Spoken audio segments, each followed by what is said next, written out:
While there's no such thing as a typical week here at SEO, we wanted to give you an example of the many facets of our work that can get packaged into one calendar week. Monday started early with a 4 a.m. phone call from Multnomah County Animal Services needing emergency assistance with a horse running along Highway 30. Portland PD had corralled the horse between two cop cars and a guardrail. Once on scene, we had to take up one lane of what was by then a busy morning commute highway. River, an aged Arabian gelding, did not appear to know how to load into a trailer, so it was our job to carefully teach him while construction and log trucks passed by in an adjoining lane. Eventually, we were able to get River to calmly load into the trailer and took him straight to the veterinarian's office for an exam. Just as we parked the truck and trailer and headed to do our planned jobs for the day, we received a phone call from the Oregon Humane Society. Could we come get 9 neglected horses that were just found during an unrelated search warrant in Oregon City? We quickly got on the phone to some of our volunteer hauling teams, loaded up our trailers with panels and needed supplies, contacted our veterinarian's office to see if they could accept 9 horses for temporary housing and exams, and then hit the road to go help. By 9 p.m. that evening, all 9 stallions, 3 bulls, and 1 young cow had been loaded onto trailers, hauled to the veterinarian's office, received examinations, and started on a refeeding program. We often start our Tuesdays with a weekly staff meeting. This is when we can get together to discuss the needs of each of the 50 to 60 horses under our care. Often this includes topics such as veterinary and farrier appointments, training, foster home and hauling needs and updates, as well as talking about adoption prospects and ideas for finding horses homes. On this day, we also needed to haul some of the new stallions from the veterinary office to our emergency shelter and our intake center. Once they're settled in, we usually give all the new emaciated horses 7 to 10 days to just relax and eat. They need to build up strength and get used to their new surroundings and routines. Once they're stronger, we can begin more aggressive grooming, hoof care, and deworming. On Wednesday, we had the opportunity to once again help a breeder continue to downsize his herd. We were able to find a ranch home out of state who was skilled and willing to take on 32 unhandled stock horses. By continuing to work with this breeder, we've been able to reduce his herd to a third of its original size. In the last year alone, we've helped him place over 260 horses. Next year, we hope our relationship will once again allow us to make further headway and finally get his herd down to a manageable number. Over the years, we've recognized the high number of neglected horses that come to us from breeding programs that have simply aged out.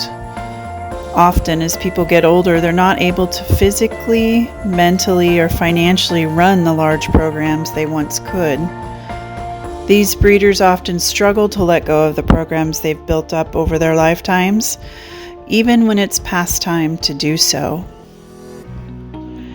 One of our operation manager's ongoing duties is to frequently check in with our trainers to find out how our horses are progressing. Part of this job also includes bringing them new horses as others get adopted. This Thursday in particular had been a long time in the making. On this day, Muddy, a teenage stallion we found down in a stall with horribly overgrown feet during the 2020 wildfires, was finally rehabilitated enough to start in regular training. After 2 years of care, he's finally able to be exercised like a normal horse, and we're very excited to see his progress.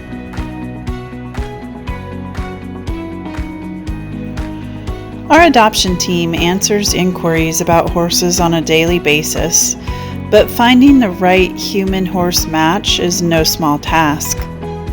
Our goal is to make sure each horse ends up in a home with the skills and environment to allow both the person and the horse to thrive.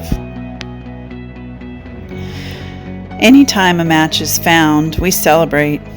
Knowing how much each horse has gone through to get to this point makes each new home even more rewarding.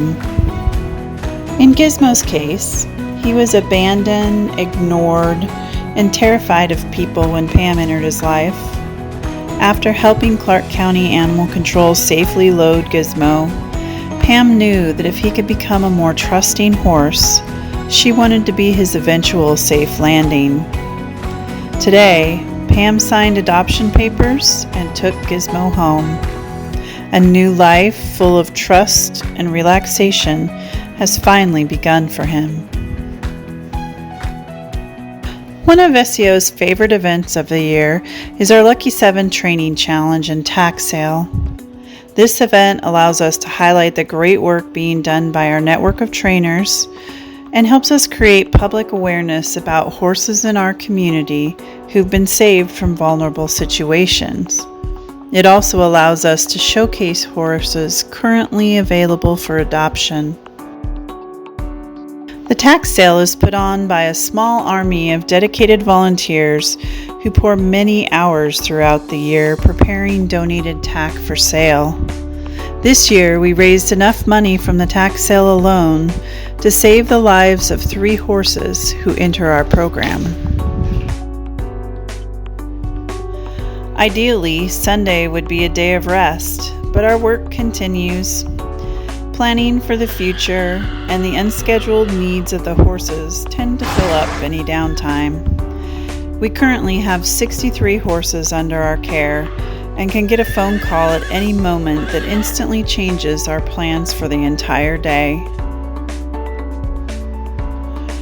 Our goals for the coming year include securing a lease on a new facility where we can once again centralize our program. This facility will serve as a rehabilitation and taming center for some of the most at-risk horses that enter our program.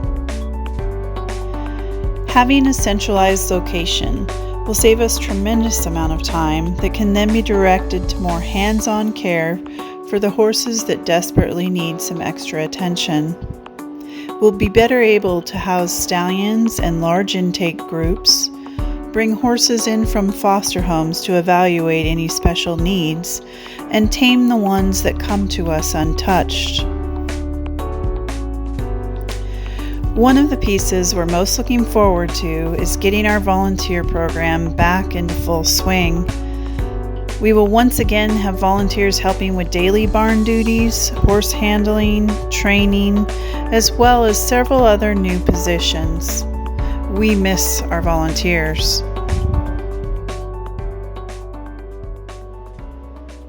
The new facility will also allow us to offer animal control and law enforcement officers additional training in equine behavior, handling, and identifying common signs of neglect in horses. With the current increased cost of horse care and the ongoing decline of experienced horsemen, now more than ever, horses are at risk in our community. Our success relies on having passionate donors, trainers, and volunteers working beside us as we continue to grow in order to meet the needs of local horses and ensure that every horse is safe, healthy, and valued.